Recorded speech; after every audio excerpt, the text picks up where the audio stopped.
মরতে হয় যাও, জান্নাত জাহান্নামের মাঝখানে একটা জায়গা আছে, জায়গাটার নাম হলো আরাফ। এই আরাফের মধ্যখানে যে দাঁড়া, ওখানে যে মালাকুল মউত কাঁপতে থাকবে। মালাকুল মউত বলবে, আল্লাহ সৃষ্টির শুরুতে যদি জানতাম সবাইকে মৃত্যুদান করার পরে, রূহ কবজ করার পরে আমাকেও মরতে হবে, তাহলে এই কঠিন দায়িত্বের ব্যাপারে আপনার কাছে ক্ষমা চাইতাম।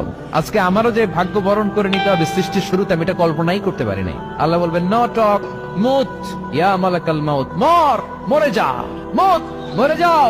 বলার সাথে সাথে মালাকুল মউত এক বিকট চিৎকার হাঁকিয়ে মরে যাবে। মালাকুল মউতের চিৎকারটা সেদিন এত ভয়ঙ্কর হবে, বিষ্ণু ইসলাম বলেন, ওই চিৎকারের আওয়াজ যদি পৃথিবীর মানুষেরা কান দিয়ে শুনতে পেত, তাহলে কিয়ামত সংগঠিত হওয়ার জন্য আলাদা করে ইসরাফিলের সিংহার প্রয়োজন হতো না। ওই চিৎকারের আওয়াজে প্রতিটা মানুষ কানের পর্দা ফেটে ওই জায়গায় লাশ হয়ে পড়ে যেত। এবার ডানে বায়ে সামনে পেছনে উপরে নিচে কেউ নাই, একজন ছাড়া। জোরে বলতে হবে, তিনি কে?